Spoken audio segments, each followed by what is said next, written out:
Hello, everybody. Thank you for joining us. This is Where Is This Going? A podcast about artists you may not know yet, but hopefully will soon grow to appreciate at the very least. We are still in our February Black History Month featuring black artists mainly. And finally, we are graced by a black queen. Ladies and gentlemen, in the studio, we have today Miss Dany Redwine. Hello, everybody. We're not going to even try to mess with the drops because we've already had so many technical difficulties yes, today. and I don't know if my microphone's on. Oh, it is. I promise It you. is? Yes. Okay. Okay, I could hear it before, so Right. No, you've been doing radio and stuff. We don't have ear monitors right now. Yeah, we don't have the ear things, and everything just went black, so. Oh, my God. Yeah. This is a great podcast, by So the way. far, so good. That's what I say. This is great. We just lost I power really on like half of the equipment. Really enjoyed myself so far. It's been great out here. Oh, air. Air on my face. Great. Yep. Classic. All right. Here we go again. It's still recording. Yeah, we're not going to do the intro again. But, yeah. anyways, yeah, you've been doing radio. Have you been doing radio all week? I dabble. I've done a couple of shows. Nice. And that's for Streets Radio out of Detroit. Nice. So, yeah. Available on Sirius or? It is available through the app and on your local radio station. Okay, so it's a you local have to be in Detroit. Right, but, of course. Yeah. So I will never hear it. But yeah, you could hear it because you can download the app and they have shows on there. iHeartRadio or the Streets Radio app? Just the Streets Radio app. All right, with a Z. With a Z. Streets with a Z. Yep, Streets with a Z. But yeah, the comparison I was making is we don't have ear monitor or over ear monitors. Yeah, the muffs and yeah. Although I don't want it. I feel this is Really? more intimate, and It is. though I like the feedback, or not feedback because that's not what you're supposed to hear. But though I like hearing my levels, I feel like it takes away a little bit from the intimacy. It does. It does. Not that I like it. we're here to get intimate, but Right. Yeah, I'll pass, but thanks for I'll pass. offering. That wasn't an offer. Oh, okay. I think that was actually the opposite of an offer. Oh, okay. Well, that's fine. I'm not everyone's type. It's okay. It's okay. Dany, thank you for joining me. No problem. Stand-up This is comedian great. from Yes. Grand Rapids. Are you Yes, sir. from Grand Rapids? Born and raised. Born and raised. Yeah. Thank you for staying. Host, one of the many hosts, one of the hosts of Make It Spicy. Make it spicy at Mulligan's. Yep. When it comes back. When it comes back, we're hoping it comes back soon. I was gonna say, everything has been locked down, so we haven't even really heard anything. Just because the bars are going to be like the last things to open. Right. So. Yeah, I was gonna say Mulligan's. Are they even at 25% right now? No. I wouldn't imagine. Nope, they're 'cause not. they don't. 25% is like what, 2 people? Exactly. You can't. It's like, You're the not staff is 25%. Right. You're not so. supposed to fit that many people in there. Exactly.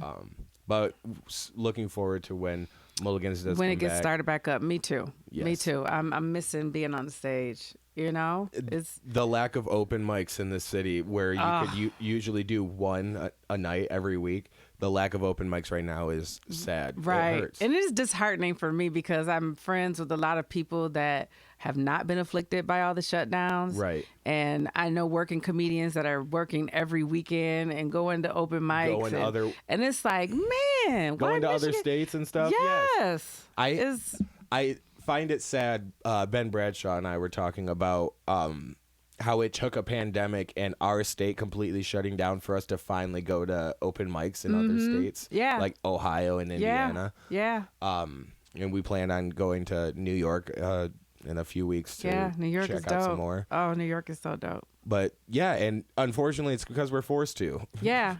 But you were performing this past weekend, right? Do you want to talk about that? Yeah, I performed. I actually did my first taping for Amazon Prime on Getting Off Comedy Series Season 2. Hell yeah. And it featured 19 comedians. Dang, 19. So, yeah. Now, that's not between the 2 seasons. That's just this that's season just 2? This is just Season 2. So they reached out to not only Michigan comedians, but there's comedians from Florida, New York, Atlanta, Ohio. So it's comics from everywhere. So it was a good experience. That's super dope. Yeah. Especially, not to say that it wouldn't be awesome to be featured as a Michigan or Detroit comedian, or but to be able to say you are featured as a Michigan comedian amongst other greats, talents, because then when you're picking from a small pool, it can almost feel small. Yeah, you know, the absolutely. honor. But absolutely. to be honored, that's one. I hope you feel honored because I'm looking up. If I wasn't looking up to you already. Thank you, Hunter. But yeah, so congratulations on that. That was a great experience. So happy for you. It was so fun. How was the Detroit? I know you go to Detroit a lot, but how was the Detroit experience? I guess with this week. Well, with this week, the Detroit experience was everything was chaotic. You know what I mean? Just because, I guess I didn't realize until I was actually behind the scenes how much work has to be put into production. Right, exactly. So, I mean, I was there as the talent, but I turned up being an assistant. I was a cook. I was the errand girl, so I had to step Black in. Mom energy right there. I had to step in and help out where it was needed, but it was all good because, it was for a greater cause. And you don't mind doing stuff like that when you feel like when you're a part of something that is so special. So. And not only just that production community, but I think personally, the comedy community. Oh, the comedians were lit. We had so much fun. I'm so glad. I had so much fun with the comedians off stage, not only just enjoying watching their sets, but just being in everybody's presence. I got some good stories off of veterans that's been doing comedy 20 plus years, and just some of the stories that they had were just amazing. Just the things that they've gone through and, challenges that they faced for big shows and how they might have got delayed or how something went wrong. Those lessons. Yeah, those lessons, they're priceless. Yeah, I was just going to say invaluable. They're, and it, I'm sure kind of reminded you of what I miss most about comedy, but the hang. Oh, yeah. We love getting on stage. We love performing. But the biggest missing link from all these live shows has been the connection, being able to bond and being able to talk and fellowship. Right. And to be able to fellowship with veteran minds. Much better than an open mic hang in GR, I'm sure. I tell you what, I have not laughed so hard. I laughed so hard this past weekend. Just listening to stories from Smokey Suarez and Howie Bell and Bill Hill. These are people that have been on Def Comedy Jam, Comedy Central, so it's man, just to be in their presence and just many decades of experience. Yes, definitely. I've learned what not to do. I learned a lot of what not to do. I mean, that's half of that's half our time in comedy. Is just learning what not to do. Exactly. So then we'll get to that. How long have you been doing stand up? It'll be 8 years in April. 8 years. Yeah. Nice. So started in about 2013. Yeah. Cool. What got you? I'm assuming you started in Grand Rapids, born and raised. I started in Grand Rapids. I was actually a fan. I would always go to Sunday Night Funnies and watch the show, and that was always something I looked forward to. That was just the thing that I like to do. I'd never been a club girl, so going to Sunday Night Funnies was my thing. And when I got down with cancer, I was diagnosed with cancer. And when I got down with cancer. Me and cancer got real tight. Yeah, we got real tight. You know what I'm saying? We went through some things together. We went through some shit. But I was going through that, and I was going through a divorce at the same time. So I was in a dark place. Right. And I just felt like I needed an outlet, and I was isolated. So I was by myself, and I just felt like I needed to do something. I created this list, and everything on the list I couldn't do. I was sitting here I can't jump out of a plane right now. You know what I'm saying? I can't do this type I'm of too shit. sad. I might not pull the I can't shoe. go on a beach butt naked right now. It wasn't feasible, you know? So only thing I had on my list was to try stand-up comedy, and that was the only thing that I could do at the time. And I contacted Brian and was like, hey, would you give me 5 minutes? And he was like, hell yeah, gave me a date, and I went down there and did my first 5 minutes. Damn. I only lasted about 4. I had about 4 minutes of jokes, and I was disappointed because I got off before the light, but I left on a strong note, and I got a good response from the audience. So I felt I felt good. I'm taking myself out. Right, exactly. I've done well. That 3 minutes was strong. I don't know. I don't care what your show needs. Exactly. I got my time. Thank you. Right. But yeah, I've been doing comedy ever since. I got that itch. Right. I mean, it's like that first time you get on stage, the only people that can understand that is comedians. Yeah. It's like you get up there, you do well, you get that itch, and it's like, oh, I'm getting back up there. Exactly. Comedians and drug addicts. But the only difference I think is the high that you get, that you feel from killing, that same high is achievable, and you're able to push past that, given the different room or whatever. Oh yeah, 'Cause, absolutely. I mean, we remember our first time prospectively killing, I guess. Like, even just early starting out, you're like, man, I had a great set tonight. Yeah. I had a solid 10-minute or 15-minute set, and you're like, man, I killed it. And that can be great for that, but you can surpass that high. Absolutely, yeah. With more time and experience. With more time and experience and bigger audiences. Yes. I feel like the response of the audience is priceless. Oh my God. You know, and coming from Grand Rapids, I mean, I started out like mainstream. Like I was, you know, I showed my personality and everything, Right. but you know, I was a little bit more conscious of, you know, the things that I would say and how I would say them. It wasn't until I went on the road and I started going to Detroit that them people was like, look, we want to see your personality. We want to like see you. we want to see you. We don't care nothing about them jokes unless we see you in them. Right. So I really had to dig deep. It's and, all developing you that know, voice. it's exactly developing that voice. And Detroit wasn't feeling me at first. I ain't gonna lie. I bombed on a few stages in Detroit, but it made me better because I was like, okay, these are the things I need to work on. This Right. is where I lost them. You know, this is where I gained them back. So now I'm Detroit is. I got them, so Exactly. I'm good. And you can't build a career in one city. No, absolutely not. Playing to one audience. Yeah, I needed the exposure. You know, I went on the comedy run with T Barb, and we Shout hit out Tiffany Barb, T Barb. Shout out to T Barb, that's my girl, and we hit the chitlin circuit. Like we was all down south, you Right. know, and we opened up for some rappers. Okay. Okay, That's- these kids are like 19 years old. Okay. You know what I'm saying? We not realizing that it's a rapper concert going on Right. along with our little tour. So We also do- so we didn't even know Our that we tours was just having it kinda the same converged. together. So we walked up to this club and it was a line wrapped around the building, and we thinking, oh shoot, they here for comedy. Oh, hell yeah. They was there for the rappers, Right. okay? And But you we don't had to. want, you don't want that same audience. personally. Right. But we opened up the show good, and they received us well, and they laughed loud, and they loved us. But Right. it was just something that we did not expect to walk into. You know, it's just a surprise. Like, oh shit! It's like Yeah. if you the only black person, and they're like, oh, you got a show in Detroit, and you go to the show in Detroit, and it's full of white people, and you're like. Right. How? Right. Like, How'd they all find how did this place? happen? Is this all the white people in Detroit? Right. You fit them all in one room. That's cool. Exactly. But that's funny. I was listening to a podcast, and basically they were talking about opening for bands on the road.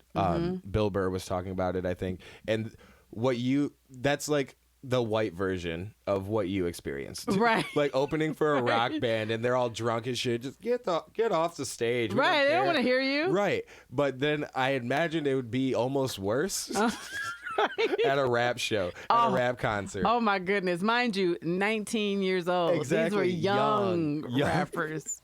You know, so we like Young- aunties up in young there. You know what I'm rappers saying? have a younger They keep looking audience. at us like we they auntie. Right. Like, you know, it's like because we the oldest ones in there, you know? Hey, get Aunt Viv off the stage. Exactly. What do Tell auntie to get me a Jack and Coke. You know what I'm saying? Because tell her to bring us some Hennessy's over here. Right. You know? Who invited the auntie without the Right, Henny? exactly. Does she know how to roll a blunt? Pass her the weed. I know they brought the chicken. So That was racist. You're talking about Henny. I mean, and I'm blunt. just saying. We was in Nolans. We was in Nolans. Oh, okay, yeah, that would make sense. It was in Nolans. Damn, I still want to go. I mean, obviously, I have the furthest south. The furthest I've traveled at all is Ohio for Okay. open mics and stuff. And like I Okay. said, we're trying to get out there more. Yeah. But It's a couple good rooms in Toledo. right, I ain't shit yet. So Oh, there's no. not much I can do. No, you just have to get up there and own it. You're good. So thank you. But how did hosting? Well, screw that. We'll go back further. So being a fan of stand-up, were you just a fan of like local shows? No. Or, yeah, not No, at all. I grew up in Who a would care comedic about family. local? Yeah, I grew up in a comedic family. My mom and them would buy Red Fox and Richard Pryor albums. Mm-hmm. So I was one of those kids. I got a record player for like my 12th birthday or something like I'm that. still looking for a record player. Yeah, and I got me a record player, my and I used to 25th birthday. steal. I used to go down there and steal the records and listen to it and be rolling in my room. And it wasn't until my mom put prints out of Red Fox sleeves on. I got caught. But also, imagine looking for laughs, and then you just end up. We'll just play the record anyway. Oh It's man, just but tears. my favorite was just the cussing. Like I came from a cussing family. The best cusser in the family was my auntie Ann from Chicago. Loved being around her because she could cuss her ass off. The champion swearer. So I loved Red Fox because he cussed in every one of his jokes, and it was just hilarious to me.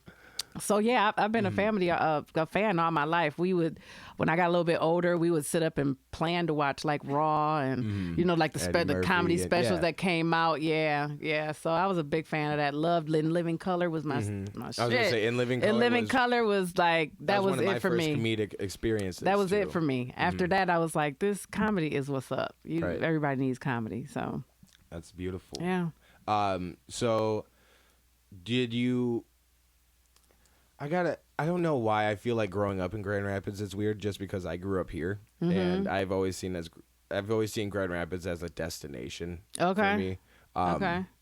So I don't really know what, especially after gentrification and stuff like that. I don't know what Grand Rapids was like growing up, but how was the city to you growing up? It's a lot different than it is now. I mean, when I was growing up, we could walk the streets late at night with no problems. Like, it wasn't an issue. Right. We played outside. So, I don't see any kids outside anymore. You know what I mean? And we lived outside. Like I smelled like a puppy at the end of the day. You know what I mean? Because I was outside all day. And I was a tomboy. I was raised around all boys on my neighborhood. There's a little Filipino girl across the street. Shout out Christina. That's my girl to this day. But we were the only girls on the block. So, we played football, soccer. We were the ones that just kind of had to blend in with the boys. So, But growing up was fun. I was an athlete. I was popular in school. So I had lots of friends. We had lots of fun growing up. Right. So do you think that I can tell personally that tomboy upbringing never left you. No, I'm still rough around the edges. Right. I'll fight on the spot. Never lost that edge. Yeah, but never. Do you think that has a hand in your style? Yeah, absolutely. Absolutely. I think I think a lot of people, and I get a lot of it from men, that I relate to men a little bit more than I do women. So the men are real receptive to me. Right. And not only because I'm fine, but I get them, they get me. Right. You know what I mean? So I get a lot of feedback from men, and even when I come off stage, most of the people that approach me and that good job, you was funny girl, are dudes. Right.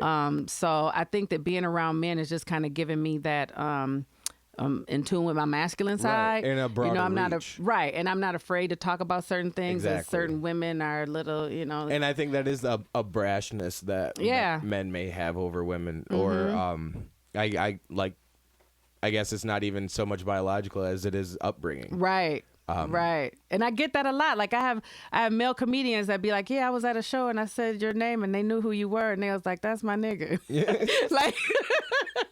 like you're one of the guys. Right. The dudes really like you. You know what I Dany, mean? that's So the it's like, homie. yeah, Dany, that's my girl. Right. So it's like, it's a good feeling, because even though females don't get really, as much pub or notice or recognition as they should, I still think that they are recognized. Right. I think that some women either step up to it or they don't so much, and they kind of just want you to kind of tag along or follow them along, and people aren't going to necessarily do that. Exactly. You have to be a people person. You got to be able to get out there and not be afraid to talk to people.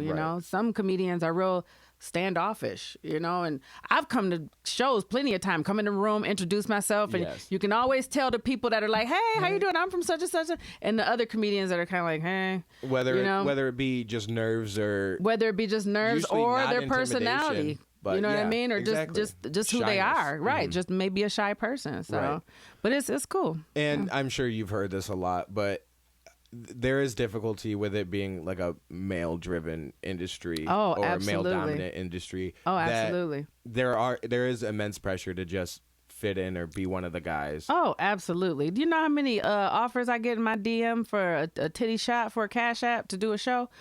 I mean, it's like all the time. I get you on the stage, show me that new titty. You know what I mean? I want the new one. Yeah. You know, and the old one been remixed. She was fixed. You know what I'm saying? So she good too. She ain't been chopped and screwed, but a little bit of remix. You know what I'm saying? Yeah. She got a little Titan lift. So. she good too now. You know what I'm saying? Right. I'd be like, why you discriminating? You know what I'm saying? They both That's good now, ageism, you know? if anything. It is, but, you know, it's nice being my age and having, you know, young 20-year-old titties. You know what I mean? There you go. It's great. I mean, it's the best thing we could ask for at this age. Especially me, I mean. If you're not going to do anything to the face, I mean, at least. Exactly. At least upgrade the girls, you know? I'm trying to reach a broader audience.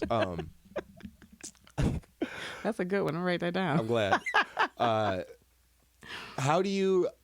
I love collaborative arts, and I've found Grand Rapids itself to be a very, I don't know if I haven't been in other art scenes, whether it be music or comedy, but they have a heart for collaboration and working with other artists. And I think it's definitely common in the comedy community. Oh, absolutely. To, you know, just getting together to write together or helping people out with just like, got a tag for that bit. I was listening. Might sound better if you change this or that. Right. Do you want to give any props to anyone who may have? I know T Barb is close. Oh, That's been your girl. Yeah, T Barb is. Now, is there anyone else in comedy who's been there, not only growing with you but also helping? I mean, because I have many in people the beginning, helping me out. Yeah, in the beginning, a lot. growing. I had Dave Jones. Shout out to Dave Jones. He was a big help to me. Pagan Gonzalez was a big help to me. Sure. Floyd J. Phillips, rest in peace. He was like a mentor to me. I've heard stories about Floyd. Oh man, Floyd was somebody. He was special. Floyd was special. But yeah, I had those main three people right there in the beginning of my development helped me out a lot. If it wasn't for them, I wouldn't have known much about etiquette. I wouldn't have learned about timing. I wouldn't learn those fillers because I never knew. I always thought that a joke one joke had to flow into the next. And Floyd always taught me, no, you got to have a couple quick ones in there just in case, you know, so you can set up for, you know, your next joke, you know, and didn't know that. You know, there's just a lot of things that they gave me some gems that, you know, over the year I've been able to use and have helped me out a lot. So, yeah. Shout out Pagan, Dave Jones. Yeah. Damn, I still want to do a Dave Jones show. Yeah, Dave Jones always has something going on. I just heard they start so late. Yeah, they do start late. They CP shows. Right. They definitely CP shows. But he usually has a good lineup of talent and the venues that he picks are good. So Yeah.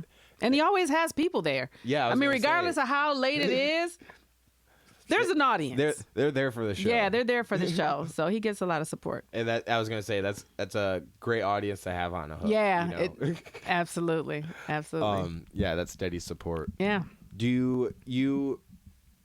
Now I know you said. Now I'm losing them. I know you said Eddie Murphy's Raw and Red Fox and Richard Pryor. Those were your kind of growing into comedy. Oh yeah. Are there any comedians throughout your career or throughout the past couple years that you've been inspired by or just... Absolutely. I mean, Paris out of Chicago, just Nice out of Chicago.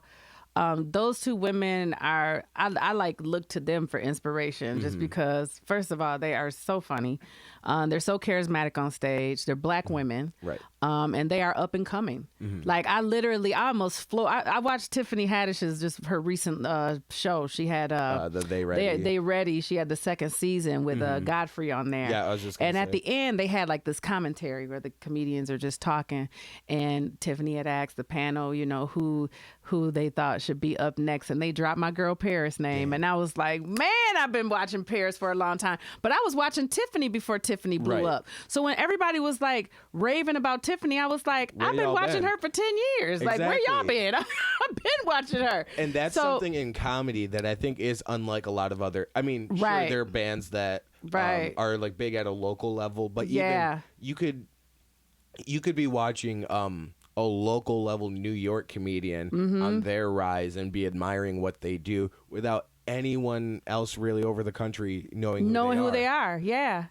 And then I think that's one, if you meet them through the comedy community, I think that's what raises so much pride. Oh yeah. Because you see someone you knew. Like, not to say that me and Marcus Oland are super close, but I've performed with him at like Sunday Night Funnies, and then seeing him on Amazon is just something to be like, one, it makes the dream achievable again. Right. It makes you feel like you're not doing it for nothing. Right. Exactly. Right. You're like, I'm on the right track. And then a year later to have someone even closer to me also make that same achievement. It's inspirational. Yeah. Like I said, as if you weren't already an inspiration to me.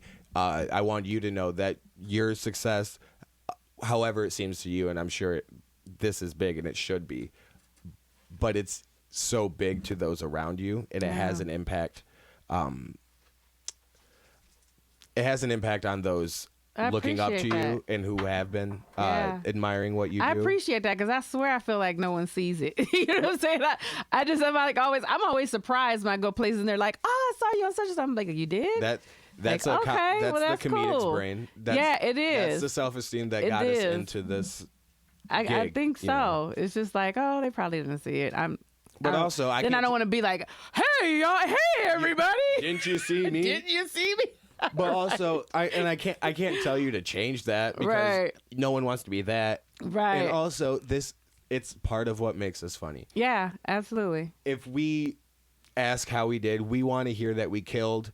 We don't want to hear that there's some stuff to work on. Right. And, I grew up in a black community. Snitches get stitches. So you don't talk too much. Exactly. You keep shit on the low. But but once you get those props or whatever, you still don't believe it. Right. And that's the thing. Yeah. We're always struggling to, defeat those voices that tell us that we suck. Yeah, but also those voices that tell us that we suck are battling with the good voices. Right, with the voices that are like, "Come on, Dany, try it again. You try it again.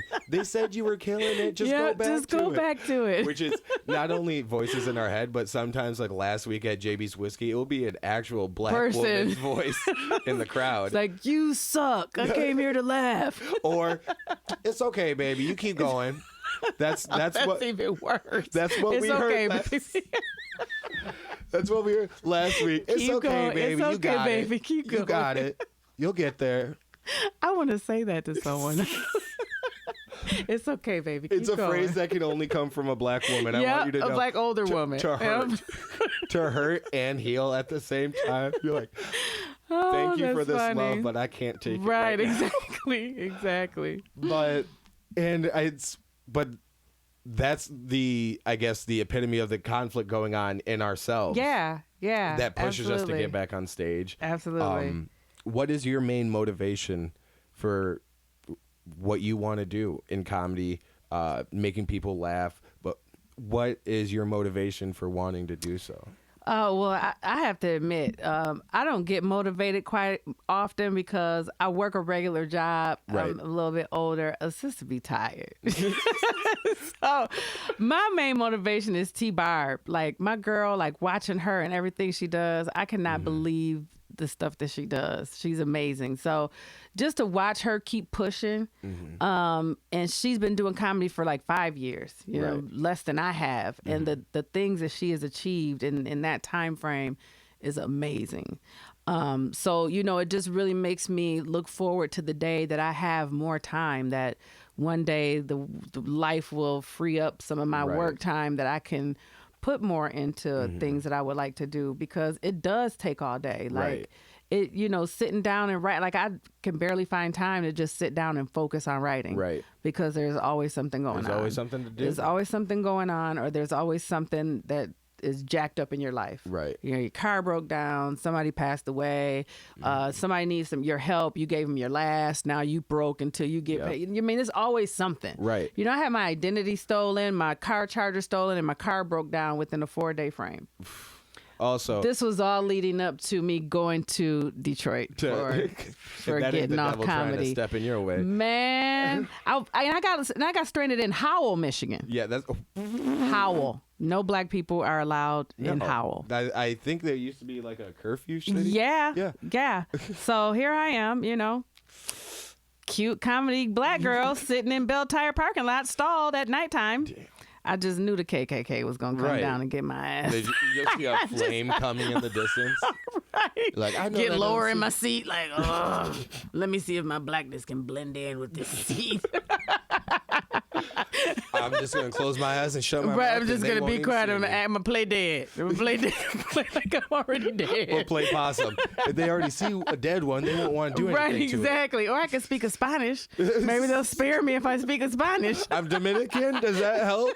As if they would like Dominicans better. Oh. Yeah, but yeah, so that's how my week started last week. So when people you fought through the devil I fought through the devil and was able to get up on stage. But I tell you what, if it wasn't for the comedy relief, I think my energy would have been off. Of course. To be in the environment, it changes. I forgot my car was in Hall. By the time I got there and had me a couple shots and sit and listen to Howie Bell and all that. Right. What car? Huh? And what? all like, stranded where? Hey, Dany, how was the drive? Huh? What drive? Oh, shit. Oh, yeah. Shit, I got to get my car together in the morning. Yeah, so, yeah. But, awesome. Once again, I have to say congratulations. And I'm glad that you found a motivation that's also been such a great creative partner. Yes, back to absolutely. the collaborative works again. Yes. Seeing the content that you guys put out together has been great. Well, do I need to move? Well, I already moved the whole couch, so. All right. So keeping on with the collaboration and collaborative works, I've been admiring with your stranded time in Detroit, the content that came from it with you and Ryla, or you and Ryla. Wow, I just had the other podcast on my brain. Yeah, we'll cut that. I need you. With you and T-Barb, the hairstylist. That was one of my favorite ones, actually. I'm tired. I'm tired. This ain't even your house. Drinking Patron. That was. But this ain't even your house. You just gonna lay in my bed? Yeah, that just bump the front. Going to the store. Yes, so funny, so hilarious. Thank you. Has there been any? Because I know that type of internet comedy right now is pretty popular. Yeah, and sketch comedy, pretty much. Yeah, exactly. And we did a sketch together. Don't know when that will. I just remembered that. Actually. Yeah, long time ago. Don't know when that will ever air. Don't know what happened to it. Yeah, but. That was like an opportunity in quarantine. We're like, hey, yeah, I'm hopping on that, and we'll see if anything ever happens with it. Yeah. Actually, now I'm feeling kind of hurt. Yeah, it's fine. You know, it's all right. There's a lot of footage out there we haven't seen. So you know what? We didn't get paid for our services, nor do we ever. Yeah. Well, I do. Well, nor do I ever. So, but is there anything more you want to do in the internet comedy realm, as we don't know when live shows are coming back? Yeah, I actually do. I have a couple skit things coming up with some other comedians. I'm working with Isaiah Kelly, who is Gerald Kelly's son, who's another veteran comedian. And Isaiah's been doing comedy since he was 10. Damn. So he's 29 years old and has 20 years of comedy under his belt. You know what I mean? It's we always talk about Eddie Murphy, or like just people who started late. I mean, Eddie started in his late 20s. Right. You know, so and just to I think Eddie started at like 14. Well, he started, but he didn't get big until in his 20s. Yeah, 22, I think. Yeah, because he was working stages. A lot of them working stages when they were teenagers. I mean, so did Dave. I was going to say. Tracy Morgan was in the... And that doesn't seem possible. Right.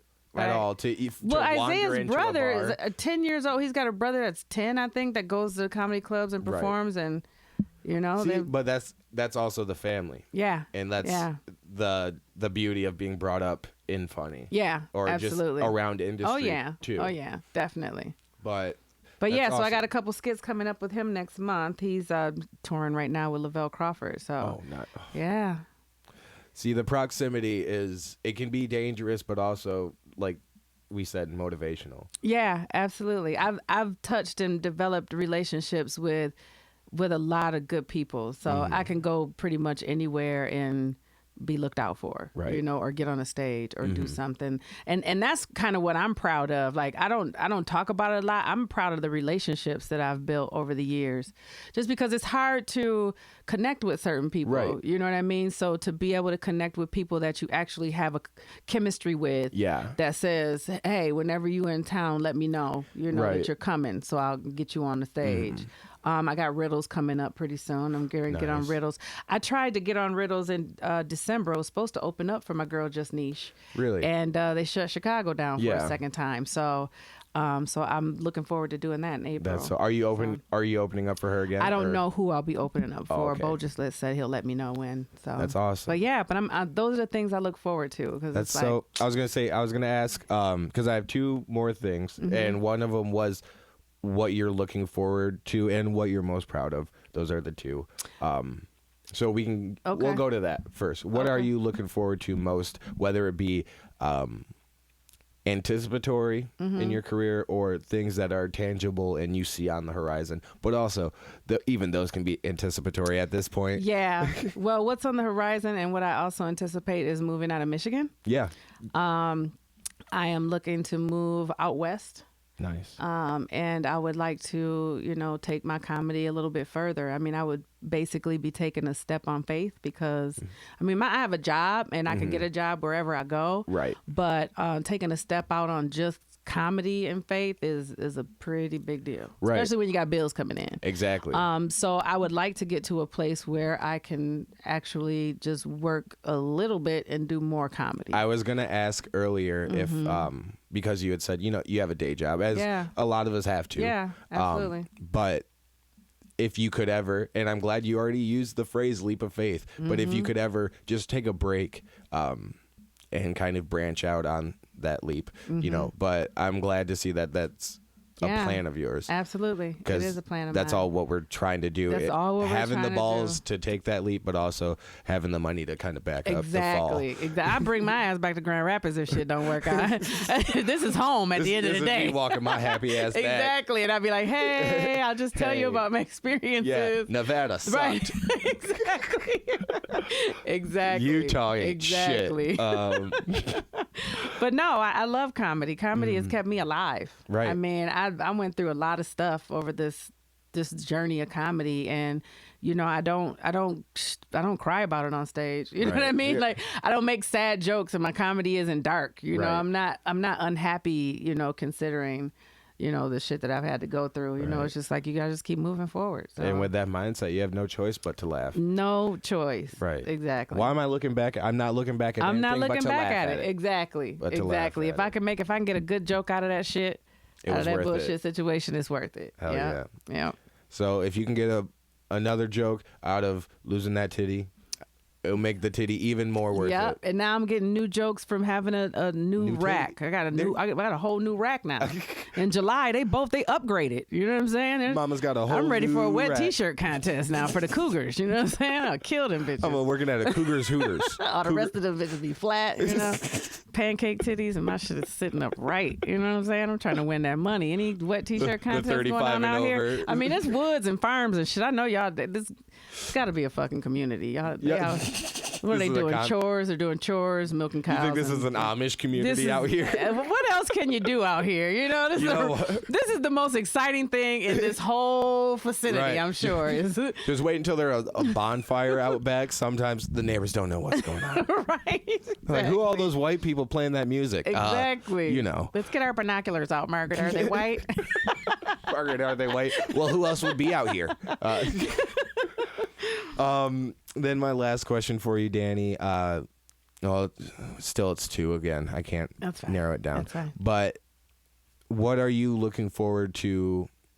Well, we kind of answered that. What do you want to do with your comedy?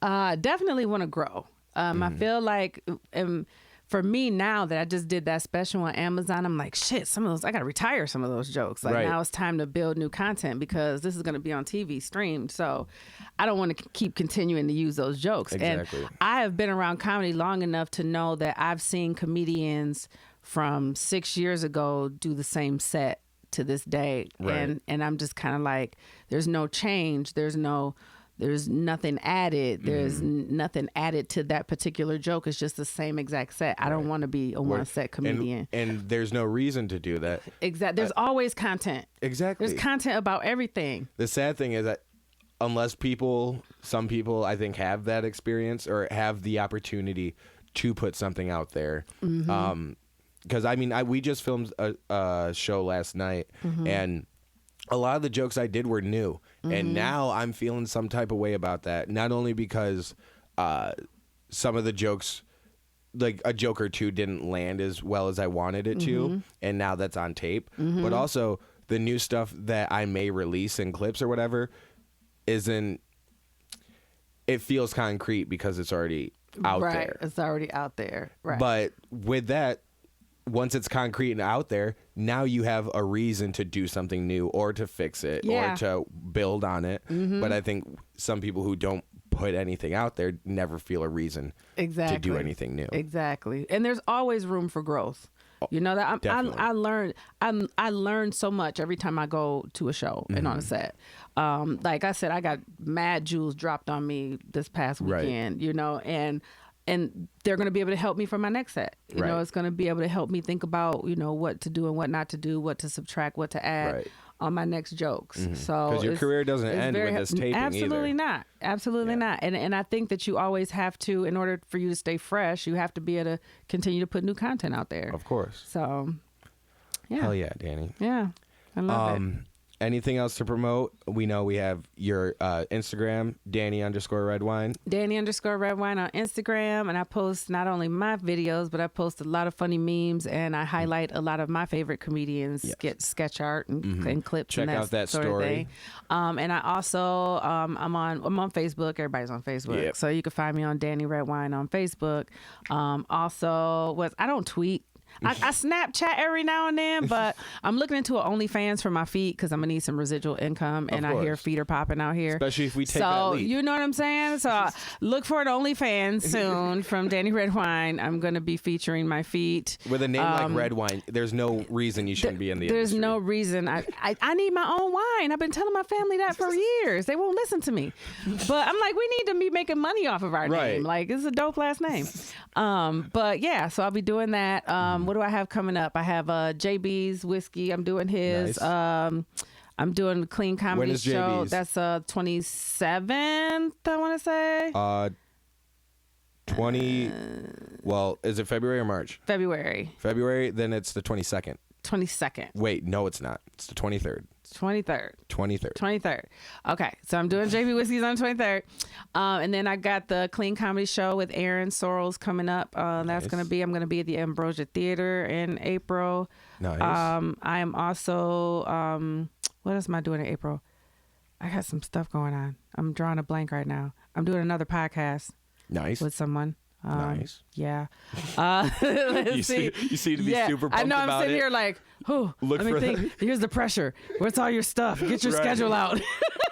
Well, 1 second. Let me scroll through. Right. Exactly. But yeah, I got a few things coming up, and some more skits and stuff lined up. So trying to get some new content as soon as these doors open up. Right. You did ask what my favorite or what my most proudest achievement was. Yes. I was going to tell you that my proudest achievement was right before Corona. I was asked to be a host for the Laugh Fest All Women's lineup. That was my most proud moment. And that happened to fall into my lap because Kara got sick and couldn't host it and called me on the fly. And I was like, hell yeah, I'll do it. I think that's almost better.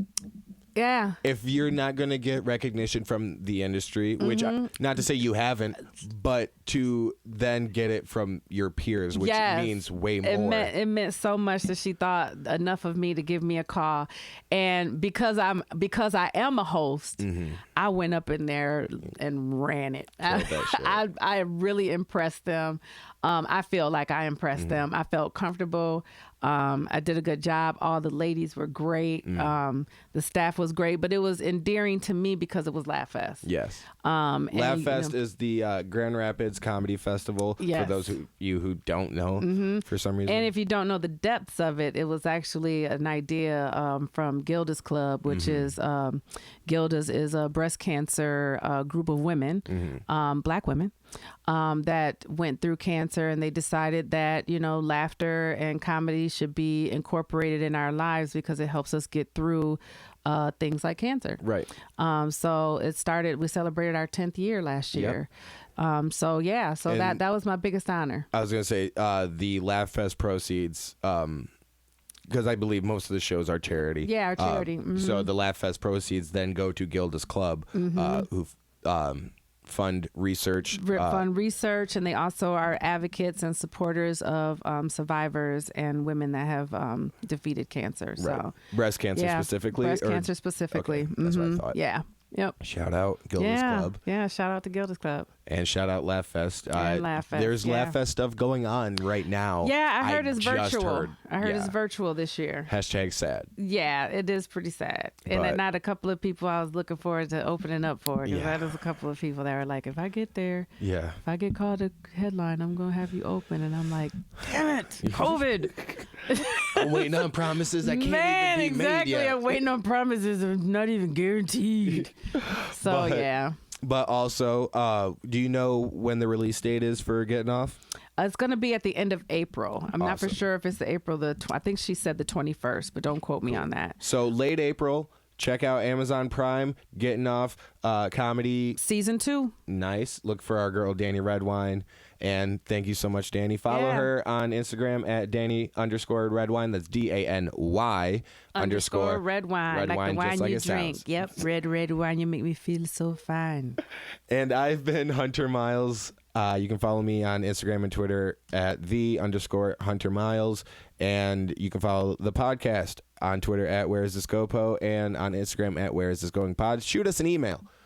whereisthisgoingpod@gmail.com. Thank you so much. Have a good one. Peace.